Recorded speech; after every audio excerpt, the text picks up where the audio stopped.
saya menekankannya di komunikasinya gitu ya. Jadi ketika mengetahui tahapannya tadi seperti itu, terus kita gimana sih ngobrol sama anaknya tuh gitu, berkomunikasi dengan merekanya itu agar sampai pesan apapun mereka paham, mereka kita harapkan bisa mengikuti apa yang kita mau kalau mereka paham. Karena hasil penelitian membuktikan bahwa terhadap manusia gitu ya secara umum, bahwa 80% tidak dilaksanakannya atau tidak terpenuhinya satu aturan, keinginan itu karena memang tidak paham. Jadi sisanya yang 20% karena ngeyel, karena pengen ngajakin dan sebagainya, tapi 80% karena tidak paham. Nah, makanya memang ini komunikasi itu butuh seninya gitu ya, butuh strateginya agar bisa dipahami, karena bukan apa-apa seperti sederhana ya komunikasi itu, padahal mah enggak loh sebetulnya ibu-ibu ya, lumayan sebuah hal yang cukup rumit komunikasi itu sebetulnya. Jadi namanya juga menyampaikan pikiran, namanya juga menyampaikan perasaan, sementara pikiran satu kepala dengan kepala yang lain itu bermacam ragam. Perasaan satu hati dengan hati yang lain itu macam-macam ya, tidak bisa ditebak, tidak bisa disama-samakan. Bagaimanapun di riset kita hanya akan dapat keumumannya saja, tapi bahwa mengatakan dengan pasti perasaan tiap orang satu dengan yang lain itu sama, wah itu bahaya gitu ya, nggak bisa. Jadi makanya dalamnya lautan bisa kita ukur, dalamnya hati orang siapa tahu kan gitu ya. Wah sama, anak kita juga begitu ya. Jadi sebetulnya kita suka menyepelekan yang namanya komunikasi, padahal menurut saya apapun urusan di dunia ini, lancar atau tidak, baik atau tidak, berterima atau tidak, sukses atau tidak, kuncinya komunikasi ya. Nah ini karena pertukaran informasi antara pengirim dan penerima, lalu ada kesimpulan, yang di kesimpulan itu muncul persepsi. Nah ini yang menjadi rumit ya, karena individu-individu yang terlibatnya ini semuanya berbeda-beda, baik itu pikirannya, perasaannya, sehingga melahirkan persepsi yang berbeda-beda juga yang mereka miliki. Ini nih yang bikin rumit ya. Makanya ada salah paham, makanya ada bertengkar dan sebagainya. Karena ibu-ibu coba lihat nih proses komunikasi ini ya. Jadi kalau kita mau taunya Assalamualaikum, Waalaikumsalam. Beberapa detik dari Assalamualaikum ini berespon menjadi Waalaikumsalam. Padahal proses yang terlibat dari Assalamualaikum ke Waalaikumsalam itu banyak. Ada komunikator, ada pesan, ada saluran, ada komunikan dan sebagainya. Ya, jadi satu macet aja. Nah ini bisa ada gangguan di saluran nih, itu akan sangat pengaruh terhadap komunikasi. Ibu-ibu kalau teleponan sama suaminya nih, misalnya pakai WA call gratisnya gratis, kopernya yang bagus tuh dari mana? Jadi kalau WA call itu kan biasanya ada macet-macet nih, ada kedengaran sebagian. Nanti pulang, Pak ngomong apa sih Pak? Ngomong apa sih? Pak kamu sama siapa sih ini? Di mana sih? Dan sebagainya. Wah jadi ramai berantakan karena gara-gara satu saja misalnya salurannya itu bermasalah ya, misalnya sinyal gitu misalnya. Jangan dulu ke hal yang lebih rumit lagi, persepsi kata yang ambigu, ya, pilihan kata, jangan ke sana dulu. Di saluran aja bermasalah, udah komunikasi itu bermasalah. Jadi Assalamualaikum, ibu ngomongnya misalnya di mana ya, di orang-orang Eskimo, mungkin nggak dijawab, Assalamualaikum gitu. Karena tadi ada sisi komunikan, seperti apa komunikan itu kita harus lihat. Kemudian isi pesan juga seperti apa kita harus lihat. Tanpa kita mempertimbangkan itu tidak akan sampai pesannya. Iya, nih ya. Ternyata keberhasilan komunikasi itu ada komunikatornya kita. Sepandai apa kita itu meramu kata-kata. Bu, saya juga banyak dipuji bahwa dia itu komunikasinya bagus. Tetap ada celaan pada saya, yaitu saya suka bicaranya cepat. Saya kalau nggak cepat suka pohodi, Bu, suka hilap, ngeblank semua gitu. Karena ketika cepat, belibet gitu. Kata-kata yang muncul tuh belibet sehingga orang tidak jelas mendengar. Nah itu di pihak saya. Mungkin ibu-ibu juga sama. Di pihak ibu-ibu, di pihak bapak-bapak, ada satu bapak ya di situ saya lihat. Di pihak bapak itu semampu apa kita itu sebetulnya berkomunikasi. Dari mulai intonasi kita, dari mulai gaya kita bicara. Kadang-kadang ada orang yang ngomongnya kecil, makin ujung makin gak kedengeran. Padahal yang ujung yang pentingnya gitu. Dan itu susah ditegur juga, Pak. Atau ada yang pelan, selalu pelan. Pak, tolong suaranya dong, Pak. Suaranya dong, Pak. Sorry. Nah, jadi dari si komunikator juga masalah banyak gitu. Ya gitu. Ibu-ibu mulai sekarang coba untuk introspeksi. Kalau saya sering mahasiswa memberikan masukan, ibu itu ngomongnya terlalu cepat gitu kadang-kadang misalnya gitu. Nah, ibu-ibu, dan kalau aku sendiri mah asa alus ngomong teh orang asa karti gitu, asa tidak ada masalah. Padahal sebetulnya mungkin kita juga mengandung banyak masalah ketika ngomong. Sistem penyampaian, ada kan nih, ada yang disebut dengan kalau pola bahasa, ada yang deduktif, ada yang induktif. Ada orang yang suka kalau ngomong tuh contoh dulu. Sebenarnya mama teh ya misalnya nih, mama itu udah bersihin kasur, udah beresin rumah, udah mandiin anak-anak. Jadi apa? Maksudnya mama apa? Ya, barangkali kita mau main ke mall, kemana, nah gitu ya. Ada yang kayak gitu contoh dulu. Ada yang main atau ke mall. Mau sih mau niriweh. Mungkin tidak tercapai karena tadi tidak diberi contoh-contoh dulu apa gitu pencapaian kita. Ada yang misalnya sistem penyampaiannya itu dia banyak kegiatannya guru terutama nih atau kita ke anak tadi eh, atau seorang guru ke anak ke siswa misalnya, kamu itu yang gini aja nggak bisa sih gitu, bandingkan dengan misalnya coba mana susahnya sebelah mana, oh, oke. Yang ini oke. Kalau sampai sini kamu ngerti nak, oke ngerti, berarti ibu dari sini ya berangkatnya, kan itu sama saja mengatakan kamu meniboloho bisa gitu. Tapi banyak cara sistem penyampaian dan orang itu punya pilihan 1001 untuk menyampaikan sesuatu dengan cara apa gitu. Nah Bu ya, ini juga sudah rumit lagi nih. Lalu konteks itu misalnya gini, eh dia mau kemana? Itu mau ke rumah si bunga, kita tahu berarti si bunga ini manusia. Aku mah nggak mau dikasih sama kamu uang nggak jelas, kenapa gitu? Takutnya itu bunga.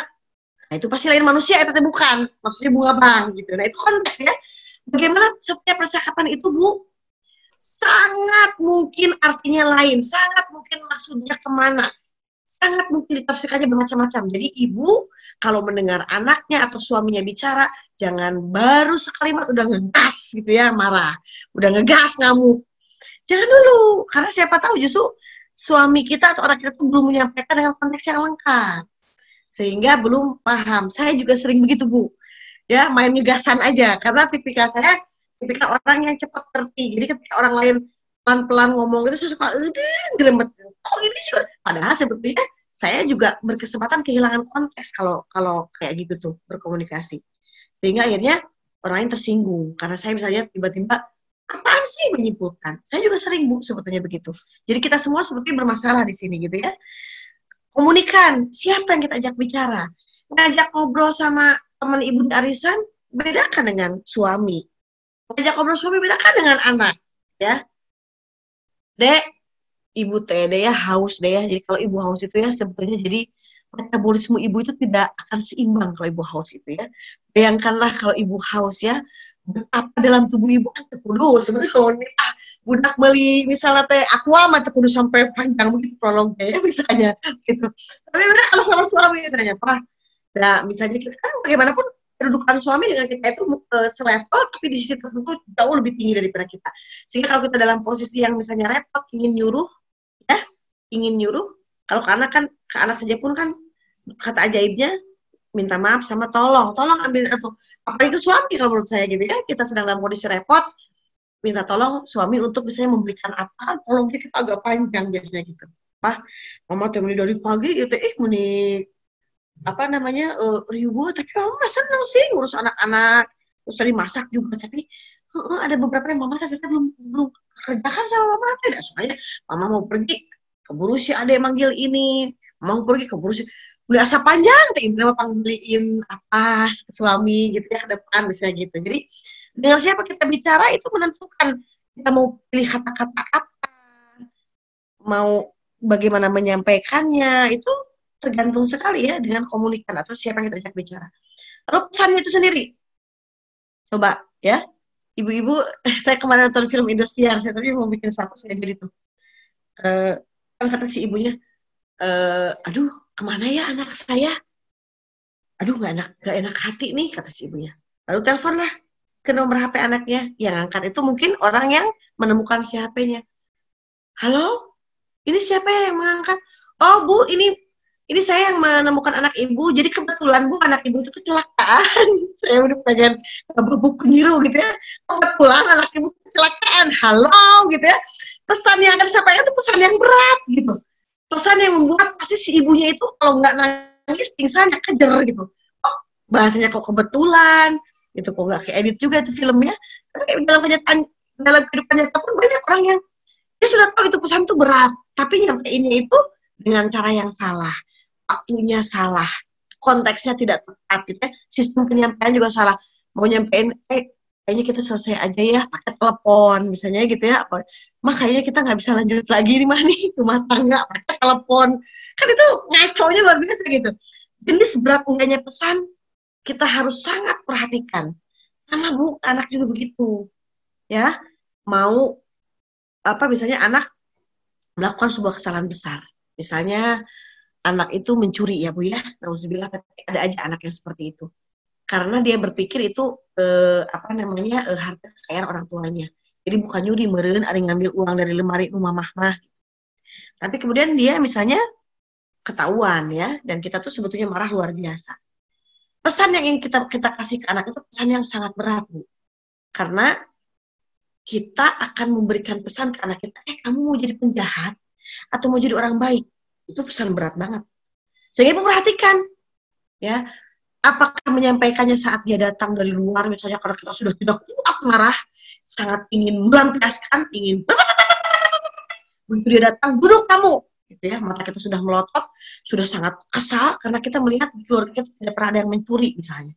Ini yang ngajarin siapa? Boleh Bu, kesal begitu boleh, marah begitu boleh, apa mendidih hati boleh, tapi tadi ya perhatikan, semua hal ini berpengaruh pada keberhasilan komunikasi. Satu saja kita tidak perhatikan, tidak akan sampai ke anak. Yang ada ya, minggu kemarin saya bahas tentang abstrak dan konkret. Yang dia baca melototnya kita, muka marahnya kita, tapi pesannya nggak sampai sama sekali. Ibu jangan merasa ketika anak diomongin nangis terus iya, oh berarti sudah ngerti, sudah meresap kata-kata saya. Belum tentu. Itu belum tentu. Nangis menangis aja anak-anak mungkin karena takut, karena ibunya ngebentak atau melotot, belum tentu pesannya sampai. Ya nih, oke. Jadi once again ya, faktor-faktor ini begitu berpengaruh dalam memberikan keberhasilan sebuah pesan. Ya, jadi kita harus hati-hati. Nah, maka perhatikan nih kalau berkomunikasi kepada anak itu, perhatikan baik-baik satu usia anak. Tadi panjang lebar Bu Dewi menyampaikan. Saya juga sangat ingin slide dia. Mudah-mudahan Bu Dewi berbaik hati memberi pada saya slide-slide dari awal sampai akhir. Itu bisa jadi panduan sekali nih untuk saya membesarkan anak-anak. Bagaimana kita melihat tadi Bu Dewi panjang lebar menjelaskan usia anak berpengaruh sekali, baik dia secara emosional, secara kognitif, itu perkembangannya apa-apa saja. Sehingga ketika kita mengikuti perkembangannya, kita pun akan tahu, akan bisa memilih apa yang kita boleh, apa yang kita sudah mulai pilih untuk ucapkan ke anak kita. Caranya seperti apa? Nah ini ya cara berkomunikasi. Memarahi anak usia 12 tahun ke bawah itu menurut saya akan sangat efektif kalau ibu pakai HP, pakai WA, sangat efektif. Harus face to face. Terkait dengan tadi yang Bu Dewi sampaikan juga ya, secara emosional anak umur segitu itu seperti apa? Bagaimana mereka menjadi pengingat yang baik misalnya di umur 12 sampai 14 tahun. Saya pikir sampai usia SMA pun nggak bagus kalau kita menyampaikan sesuatu yang itu pesannya berat, itu kemarahan, dan itu kita pakai saluran komunikasi di antaranya misalnya WA atau telepon. Karena terbatas Bu. Namanya WA hanya bahasa tulisan. Banyak konteks yang hilang. Sehingga sangat mungkin anak salah tangkap gitu. Itu cara berkomunikasi ya. Bagaimana kita memilih cara yang baik dan benar, langsung atau tidak langsung. Metodenya tadi, yang seperti tadi. Mau pakai kata-kata yang menyindir, atau mau langsung, atau mau kita kasih contoh-contoh dulu, atau mau kesimpulannya langsung. Karena ada juga tipe-tipe orang, tipe-tipe anak yang memang dikasih contoh berbelit-belit banyak, malah pusing juga dia. Kayaknya langsung, apa yang menjadi salah saya. Dan ini semua yang tahu ibu sendiri. Ya, bagaimana anak-anaknya. Tipenya, karakternya. Tahapan komunikasinya seperti apa? Apakah misalnya perlu untuk langsung sampaikan bahwa kamu itu salah? Atau perlu untuk misalnya tahap awal itu karena pelanggarannya belum berat, sampaikan saja bahwa ibu tidak suka dengan ini semua. Boleh kamu melakukan ini, tapi ya tidak sering-sering juga. Misal kalau nonton sampai jam 1 malam misalnya gitu. Kadang kan anak karena ada wifi kita tidak tahu dia tetap main handphone. Misalnya kamarnya di lantai atas kita tidak kontrol, ternyata pas dilihat lasin HP-nya itu jam 1 malam. Aduh, berarti dia nontonnya sampai jam 1 malam. Nah, kita bertahap dulu. Sebelum, karena ini tidak signifikan dalam arti tidak haram, kita tidak mengatakan, ibu nggak suka pokoknya. Kamu nggak boleh. Kita bertahap dulu. Bilang aja dulu, ibu nggak suka, misalnya. Jangan diulang lagi dan sebagainya. Kecuali kalau misalnya tadi ya, misalnya mencuri, atau mohon maaf membuka situs porno. Kalau yang begitu menurut saya tahapan komunikasinya tidak usah berbelit-belit. Langsung sampaikan itu sesuatu yang fatal. Fatalnya bahasnya pakai bahasa ke anak ya Bu ya, bukan pakai bahasa fatal. Yang kita pahami itu fatal, membahasakan fatal ke anak itu kaitkan dengan bagaimana Allah akan marah, kaitkan dengan bagaimana ayah dan ibu sangat kecewa, kaitkan dengan kebahayaan tayangan seperti itu dengan bahasa-bahasa sederhana. Ya. Kemudian terakhir, keterlibatan keluarga. Kadang-kadang kalau kita nih suka ada keluhannya anak yang begitu sangat sulit ditangani, sulit dihandle, itu akhirnya kita melibatkan orang yang sangat didengar oleh anak itu. Misalnya siapanya gitu ya, kakek atau misalnya uaknya.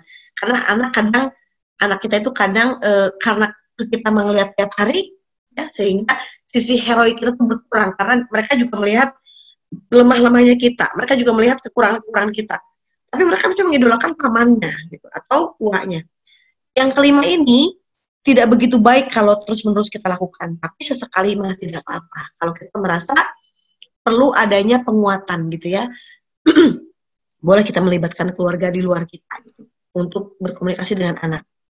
Nah, ini tadi yang disampaikan oleh Teh Dewi ya, jadi sensori motor, operasional konkret, operasional formal. Ini saya ngambil PAC ini tadi itu, dilihat dari sudah sejauh mana anak bisa mengerjakan sesuatu gitu. Seperti ini. Nah, sehingga dari keseluruhan tahap itu ciri intelektualnya sebetulnya secara umum hampir sama ya.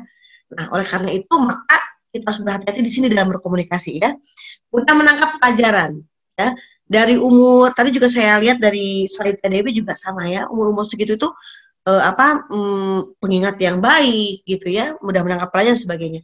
Nah, karena ingatannya baik, kita ngomong sesuatu yang tidak baik, dia akan mengingat.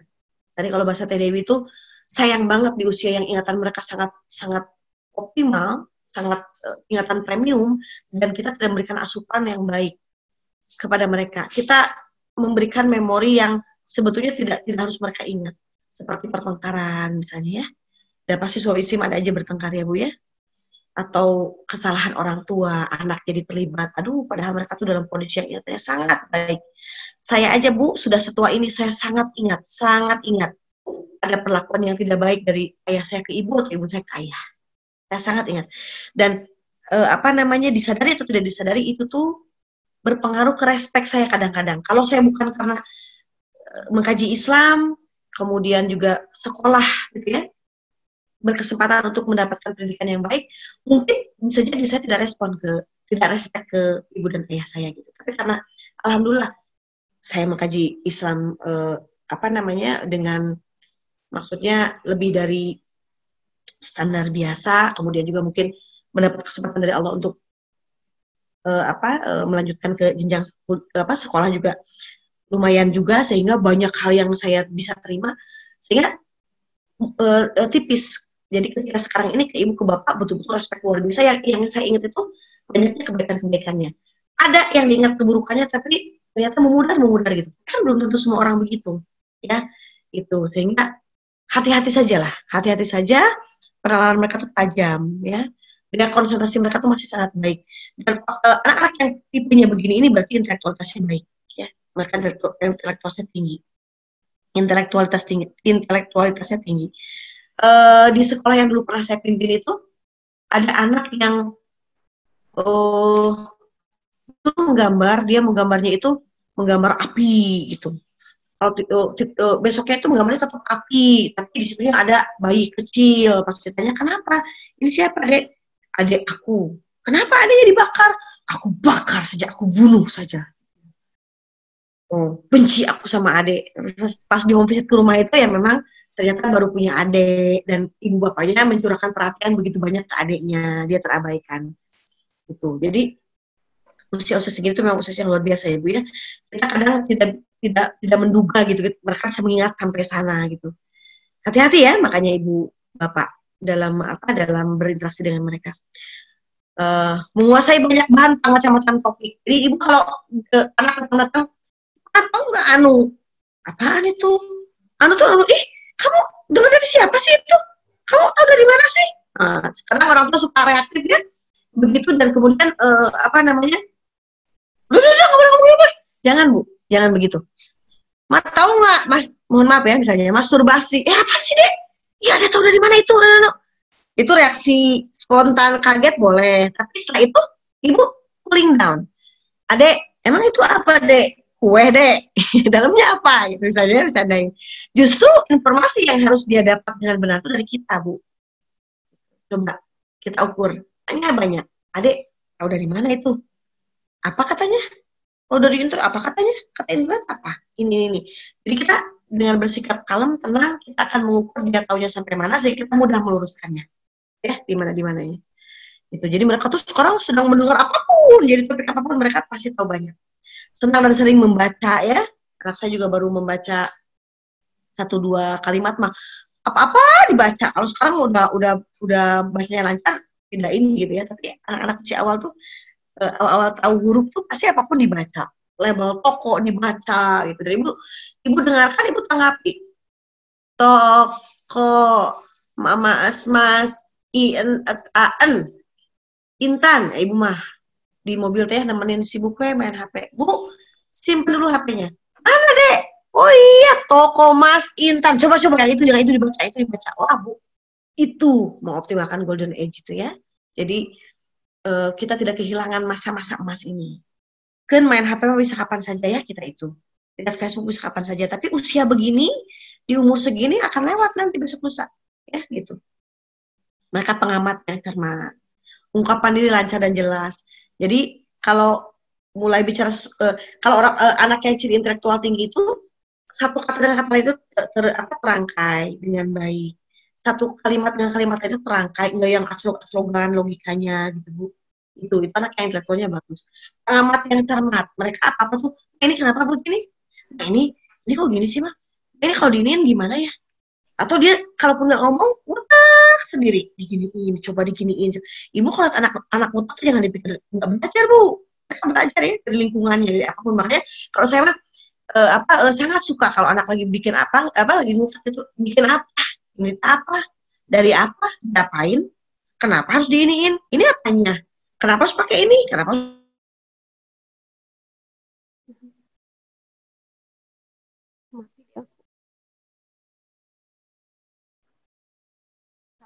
Anti Hesti. Halo, sepertinya ada trouble dengan Ibu Diahnya ya? Iya. Bukan di saya juga ya? Iya, saya kira pun di saya. Tapi ternyata mungkin di semua orang ya. Oh gitu. Koneksi internetnya tidak stabil di Bu Diah. Oke. Ya. Sambil menunggu Bu Diah? Sambil menunggu Bu Diah, bagaimana kalau misalkan kita... Iya tuh live Bu Diahnya. Ada lagi. Iya, Ibu boleh. Tolong di-unmute dulu Bu Diahnya. Sebentar ya Bu ya. Sedikit lagi nih. Oke. Nah, silakan dilanjutkan Ibu. Iya, ada lagi ya. Oh, tadi hilang ya. Sebentar ya. Oke. Iya. Saya slide. Saya share screen lagi ya. Yap, boleh. Ya. Oke. Banyak gagasan dan usul terhadap suatu masalah. Makanya ngomong lagi ya gitu. Terus, Ma dia mah nggak mau Ma dia mah itu anak-anak yang kreativitasnya tinggi ya Bu ya. Ma kalau diginiin gimana? Ma kalau dan sebagainya. Jadi saya harus meng-close ini ya. Tapi ini jelas nggak sih? Kayak mudah-mudahan jelas ya, masih jelas ya. Ini di sini ada ada peringatan terhadap audio quality saya. Oh iya. Oke. Mm-mm. Terlalu banyak aplikasi yang dibuka katanya. Oke, lanjut lagi. Tapi ini kok nggak bisa pindah? Oh ya, nah ini ya. Mempunyai pendapat sendiri, Bu, dan mengungkapkannya, tidak mudah terpengaruh oleh orang lain. Ini anak yang kreativitasnya tinggi. Kadang Bu ya, hati-hati. Walaupun aneh-aneh kadang pendapatnya. Ada kenapa digituin ya? Anak saya yang bungsu tuh begitu. Bun, ini kalau diginiin, ini bagus diginiin. Tapi tetap dia pilih yang lain gitu, yang pendapat dia sendiri gitu. Suka gitu, saya suka kesal, kamu mau nanya-nanya tapi tetap aja gitu yang pilihan kamu sendiri. Itu sebetulnya karena kreativitasnya tinggi. Enggak apa-apa, Bu. Cek malah eta-eta tuh ngewa gitu kan mah kamu itu deh. Nurut kalau ini kalau kreativitas itu bukan urusan nurut bukan kreativitas itu. Bukan ya. Makanya sering dikatakan orang tua yang sangat disiplinnya militer lah gitu ya. Itu bisa dipastikan kreativitas anak itu rata-rata mati gitu. Sebaliknya, ya didikan orang tua yang kreativitasnya sangat tinggi, ya, benar-benar dibebaskan oleh orang tua, disiplinnya yang nanti kurang. Jadi disiplin dengan kreativitas itu biasanya memang begitu, gitu ya, kurva terbalik gitu. Rasa humor tinggi ya, suka heureuy bercanda gitu dan daya imajinasi kuat. Nah, kalau anak ibu suka heureuy aja, ketawa-ketawa suka membuat teman-temannya tertawa juga, pasti itu anaknya kreatif, Bu. Ya, daya imajinasi dia juga kuat. Kemudian, nah, ini Bu nih. Keaslian atau originalitas tinggi nampak dalam gagasannya. Misalnya, waktu itu pernah ada yang bertanya ke saya, Miss, kenapa sih semut warnanya hitam? Saya temani, itu tuh saya jadi kepala sekolah ya, tapi ngajar di kelas gitu. Itu nah ditanyain begitu gitu ya. Itu benar hidung manis gitu. Apa sih nanyanya begitu? Ya kenapa semut warnanya hitam? Kan ada yang warnanya merah muda, ada yang warnanya merah marun, semut rang-rang yang sakit kalau menggigit. Iya, kenapa ada yang hitam? Kata budak tanya. Karena dia punya ide yang orisinil. Kata saya, iya ya, kenapa ya Zaki ya? Kenapa warna hitam ya? Kenapa Zaki nanya begitu? Iya, kata Miss Nisa, kita nggak boleh menyakiti binatang. Karena warnanya hitam, jadi kalau jalan di tanah itu nggak kelihatan sama aku, Miss. Coba kalau dia warnanya kuning, kalau semut itu kuning aja semuanya. Jadi di mana-mana bakal kelihatan akan keinjak sama Zaki itu. Jadi Zaki kan tidak membunuh semut, Miss. Coba. Orisinal nggak itu ide? Coba. Saya jangan kepikir begitu gitu. Bahwa dia mempermasalahkan warna itu karena dia tidak ingin menginjak itu semut. Itu kan ide orisinal menurut saya. Nah, di anak kita, apalagi anak yang memang kreativitasnya tinggi, intelektualitasnya bagus, hal-hal begitu tuh pasti banyak muncul. Jadi ibu jangan aneh, ya. Jangan tiap nanya, Mak, kenapa sih kalau darah tuh warnanya merah? Kamu banyak yang gitu ditanyain. Kamu teh sekolah nggak sih? Darah apa merah? Nah, itu responnya sangat salah, Bu. Berbahagia itu kalau anak seperti kenapa darah merah? Ibu, tahan sebentar lalu, kenapa kamu nanya begitu? Darah memang merah. Iya, kenapa nggak biru? Kenapa nanya begitu? Tanya dulu begitu, Bu. Barangkali ada ide tersembunyi, ada ide orisinil yang dia tuh terpikir oleh dia, yang bahkan tidak terpikir oleh kita. Pasti banyak, Bu, begitu. Kalau ibu terus sabar untuk menghadapi itu, terus bertanya, dia akan nyaman dan terbiasa melontarkan ide-ide. Sehingga nanti dia di kelas, dia dimanapun, dia tidak akan kesulitan, Bu, melontarkan ide-ide. Sementara yang dianggap cerdas itu orang yang dia ketika di kelas itu mampu melontarkan ide-ide. Kenapa? Karena kalau idenya terlontar, maka si guru itu bisa mengevaluasi ide ini benar atau tidak. Ide ini mana yang harus ditambahkan, mana yang harus dikurangi. Karena banyak yang diam saja, banyak. Itu sudah heredit, ya. Ada salah satu faktor kecerdasan yang juga hereditas, faktor keturunan. Tapi nggak banyak, Bu. Nggak banyak. Tapi kalau anak yang mungkin tidak terlalu pintar, biasa-biasa saja, tapi karena di rumah dia biasa mengungkapkan ide, ngobrol dengan orang tuanya selalu nyaman, orang tuanya selalu, emang kenapa coba Adit? Oh gitu ya, mama baru tahu. Oh Adit tahu dari mana? Wah keren, Adit mama aja nggak tahu. Selalu dibuat nyaman ketika mengungkapkan pendapat, dia di kelas pun akan melakukan hal yang sama. Ketika itu terjadi, otomatis guru mampu memantau pemahaman dia seperti apa, sehingga kalau kurang paham guru gampang memahamkannya. Itu anak yang kooperatif loh, nanti di kelas itu anak yang tidak membingungkan gurunya. Ketika si anak itu memang mampu mengungkapkan ide-ide, makanya harus dilatihkan di rumah itu, gitu. Karena mereka punya ide original yang banyak anak, gitu ya. Dapat bekerja sendiri, nggak mandiri dikit-dikit. Ma ini diapain? Ma ininya Ma ininya apa sih? Ma ini gimana Ma? Ma ini kok gini sih? Gitu. Ini kok nggak kebuka sih Ma? Ini kok nggak pecah sih Ma? Apa-apa nanya. Ya, kalau seperti itu ibu latihkan. Karena ciri anak yang bisa bekerja sendiri itu intelektualitasnya lebih tinggi daripada anak yang lain. Senang mencoba hal baru, ya itu. Kemampuan mengembangkan atau mempelajari suatu gagasan. Ya tadi saya bilang itu.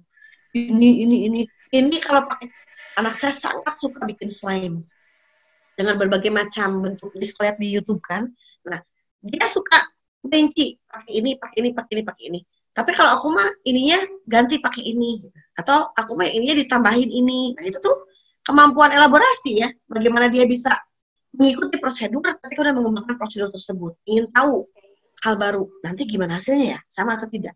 Kayak gitu Bu. Jadi di setiap mereka bermain, di setiap mereka melakukan aktivitas tertentu itu mereka ada belajar, mereka ada berkembang Bu. Oleh karena itu dampingi, mereka itu selalu eager, semangat gitu dengan perkembangan mereka. Kemudian kalau anak ibu tekun menghadapi tugas, jadi meskipun tugasnya misalnya lama, tapi dia tetap mengerjakannya itu semangat dan sampai akhir, berarti anak ibu termasuk yang motivasinya tinggi dalam belajar gitu. Tapi kalau yang nggak begitu, yang bosenan ya berarti PR nih buat ibu-ibu ya. Nih ulat menghadapi kesulitan, nggak banyak ya anak-anak seperti ini ya, nggak banyak. Tapi biasanya yang kreativitasnya bagus, yang intelektualitasnya bagus, biasanya tingkat keulutan juga mengikuti. Karena dia intelektualitas bagus itu berarti dia termotivasi sebetulnya untuk melakukan hal-hal seperti itu. Tapi anak yang kreatif, nah kadang-kadang rada anak yang kreatif itu jangan heran kalau dia kurang ulet gitu. Jadi kalau waktunya lama itu yang dikerjakan dia nggak kuat, nggak tahan kalau anak yang kreatif. Jadi kalau saya lihat ya, subhanallah Allah memberikan adil sekali pembagiannya gitu. Tidak dinumpuk di orang yang satu, tapi Allah senantiasa memberikan kelebihan di tiap anak. Tapi kita sebagai orang tua harus tahu anak kita tuh di mana, di kreatifnya, di intelektualnya, yang bagus di sisi emosionalnya, yang bagus atau bahkan mungkin bisa semuanya. Sangat mungkin bisa semuanya. Itu tadi kalau kita memahami anak kita dari sejak dini, ya seperti yang kita lakukan di seminar pandemic parenting ini, dipahami dari sejak dini, kita membuat langkah-langkah yang tepat untuk merangsang potensi mereka, sangat mungkin mereka semuanya bagus. Intelektualitasnya bagus, emosinya bagus, kemudian juga kreativitasnya juga bagus, dia juga termotivasi. Gitu, sangat mungkin. Ya, saya pikir cukup nih, terakhir nih ya. Boleh ini mas sudah tadi lagi ya. Oke, sip. Pas. Jujus, apa yang kita harus lakukan tadi? Bahasa sesuai usia. Dan ini memang sudah saya bahas banyak juga di pertemuan-pertemuan awal. Konsisten, Bu. Tadi ya, ingat mereka penyerap yang baik. Jadi kalau kita bilang nggak boleh pakai handphone setelah maghrib, maka kita konsisten, larangan itu kita terapkan sepanjang hayat. Dan berarti bapak ibunya pun konsisten setiap maghrib gitu ya. Usahakan bagaimana caranya sangat meminimalisir handphone. Teman saya banyak yang di rumahnya benar-benar nggak punya TV gitu, karena tahu TV begitu merusak. Dan mereka konsisten istiqomah dengan itu. Sampai pengok-pengok aja nggak ngerti perkembangan dunia luar gitu ya. Karena memang tidak ada TV. Jadi konsistensinya perlu dijaga hal seperti itu. Kelebihan, kelemahan pasti ada ya gitu. Seperti yang memutuskan tidak ada TV itu pasti ada banyak kelemahannya juga, tapi juga mereka juga pasti mendapatkan banyak kelebihannya. Gak ada label ke anak ya, dasar kamu masih manja, dasar si komo ya, apalagi kalau kasarnya bodoh misalnya. Saya pernah bahas, entah pertemuan keberapa saya lupa, tentang air itu ya. Bagaimana air itu adalah salah satu yang sangat menyerap pesan. Dan tubuh manusia itu 80% itu air. Sehingga kalau kita bilang, kamu mah bodoh, dasar boloho, kamu mah akan boloho anak kita tuh. Jadi jangan dilabel ya Bu ya, jangan pakai label. Ih si soleh, kamu tidak kicing tuh. Subhanallah, solehah mama, nggak mau diem ya Allah, ya Rabbana ya Rahman ya Rahim. Irhada ibu orang teh zikir ya, kalau bukan karena kesal gitu ya. Nah, jadi kalau kita marah sama anak, sikap duduk kita diatur, kemudian kita pandang mata mereka nih. Ibunya suka menghadapi anak yang marahnya banget tuh, gitu ya. Kalau sampai ke tantrum mungkin nanti harus Kak Dewi itu. Tapi kalau marahnya banget itu, kalau saya suruh dia duduk, jangan sampai berdiri, lihat matanya, dipegang pipinya, dilihat mata mama lihat. Saya suka nurun emosinya. diusap punggungnya juga suka nurun emosinya gitu ya, atau perut diusap-usap. Rasulullah itu ya seperti itu, hobi mengusap perut cucunya, anaknya gitu. Turun itu tuh emosi itu ya gitu. Intonasi suara kita juga kita atur ya dengan baik. Lalu kalau ada masalah itu kita mulai pembicaraan. Upayakan kalau kita marah sama anak nggak yang coba duduk, ibu mau bicara. Wah, itu kalau udah kayak gitu prolog itu udah malas banget tuh anak itu. Tapi misalnya datang mandi, nah makan udah gitu. Ih, ibu tadi denger loh ada anu-anu, masa mau? Tahu nggak kalau anak yang anu, tahu nggak anak ibu anu, banyak loh prolognya. Tapi ibu juga khawatir sih kamu kayak gitu. Kamu gitu nggak sih? Gitu nggak sih sebenarnya? Enggak, masa? Ada nggak ada kayak gitu? Khawatir sih mama, tapi kalau kayak gitu satu dua kali sih nggak apa-apa. Jangan keseringan aja. Ya pernah sih mah di rumah tetangga lah gitu. Jadi mulai bicara dengan setiap ada masalah itu duduk mama mau bicara, duduk mama mau bicara gitu terus gitu. Tapi berusaha untuk dari mana saja gitu. Karena kadang-kadang tadi itu komunikasi ya. Kalau kita sudah settingan awalnya begitu, anak sudah tentang duluan. Akhirnya pilihannya mungkin bohong akhirnya. Ya, bukan pilihan jujur. Pulangnya pengen sampai ke si anak. Tadi aku tuh kan ke rumahnya Bu Nila pagi-pagi. Adek ke rumah Bu Nila pagi ya. Terus kan aku ngeliat di situ kan sepi, belum ada siapa-siapa, belum ada orang lewat. Adek ke rumah Bu Nila jam 6. Di situ terus nggak ada siapa-siapa. Terus gimana? Nah, ketika kita mengulang-ulang apa yang disampaikan oleh anak itu, satu itu mendulukan versi emosi mereka. Kedua, kita merecek apa yang terjadi sehingga emosi kita pun akan turun. Fakta yang kita hadapi sama-sama faktanya itu, bukan fakta yang lain. Nah, itu memudahkan komunikasi terjalin dengan baik. Jangan menyela gitu ya, misalnya. Tadi mengulang itu terus apa yang terjadi? Ya terus ini. Ada itu kan nggak suka ya Maya karena begitu si anak setelah kronologisnya disampaikan dan kita ulang, oke, kita sudah dapat poinnya. Lalu dia memunculkan misalnya pendapat dia, jangan kita sela, biarkan dulu sampai akhir dibiarkan. Jangan disela. Nah, di akhir baru, oke, sekarang dengan mama ya, baru kita menyampaikan. Nah, itu beberapa tips komunikasi ya kalau kita marah sama anak. Tetap tenang meski hati tidak nyaman. Siapa yang akan nyaman kalau kita tahu anak kita berbuat hal yang buruk? Ya, pasti nggak nyaman. Tapi jangan pernah tularkan ketidaknyamanan itu, jangan pernah zahirkan sehingga anak melihat kita tidak nyaman. Ih, saya sering lasut Bu di poin ini nih, saya sering lasut. Kalau marah itu susah nahan raut muka, susah nahan nyari kalimat-kalimat yang baik. Waduh, karena hati tidak nyaman gitu. Padahal itu sangat nggak baik. Ya, sangat nggak baik. Sedang belajar saya juga. Jangan buat janji yang tidak bisa ditepati. Ya. Jangan biarkan anak bicara, jadi aku tuh kemarin itu komunikasinya nggak akan nyampe ke kita. Udah, ada yang minum dulu, duduk dulu. Yuk, bismillah dulu. Tenang. Mama nggak dengar, ada yang ngomong apa. Saya sering begitu, tapi udah, sok minum dulu, sok. Udah, diam dulu, diam. Mama nggak kedengeran ngomong apa. Sok, berjuluk pepe, nada suara saya tinggi gitu. Padahal kan tenangin anak kan mestinya nada suara kita juga merendah sekali. Lalu jangan bohong ya, kadang-kadang orang tua untuk menasihati itu jadi akhirnya bikin bohong. Oh dulu nggak pernah begitu, padahal mama tidak yakin pernah apa nggak begitu gitu ya misalnya gitu. Jadi jangan ada nasihat yang bohong Bu. Mau ketahuan mau nggak ketahuan ini Allah nih yang berperan nih. Kalau kita menasihati dengan cara bohong, kalau kamu tuh perlu nurut, hidung lagi bohong gitu. Ya jangan ya gitu. Terus jangan sering mengatakan jangan juga. Ya, ini mah beberapa teori psikolog barat sih, tapi mungkin perlu dipakai ya. Jangan lirik ke kiri, kita malah ngelirik. Jangan tengok kanan, kita malah ke kanan. Kan biasanya orang kalau disebut jangan malah penasaran gitu. Makanya katanya mending pakai kata ganti yang lain. Kalau kita lihat anak main di tempat yang becek, kita ganti mainannya. Atau kita bisa, tuh lihat itu ibu punya apa, biar pindah di tempat yang becek itu. Ketimbang jangan main di situ. Nah, katanya seperti itu. Terus berteriak dan ngomel ya, kalau bisa jangan seperti itu. Jangan menganggap remeh anak, jangan membandingkan. Jangan mudah menyalahkan. Ini terakhir ya Bu, lihat tuh. Ini tulisan siapa? Ayo. Ini tulisan proklamator kita, ya. Namanya Bapak Soekarno. Beliau ini pemimpin yang ditakuti oleh semua negara saat itu. Karena apa? Beliau orator yang ulung. Orator itu apa Bu? Orator itu orang yang dia mampu berpidato di hadapan orang banyak tanpa teks dengan pilihan kata yang sangat bagus, tajam, dan signifikan. Kebayang, seorang orator itu tidak mungkin salah dia itu dalam memilih kata-kata. Tapi ini lihat, beliau menyusun teks proklamasi saja pun ada coretannya. Kemudian Bu, itu mah nggak ada tip X saat itu, bukan masalah ada tidak ada tip X ya. Tapi intinya Soekarno pun berbuat salah. Orang yang begitu ahli di bidangnya, dia membuat kesalahan di bidangnya. Apalagi anak kita.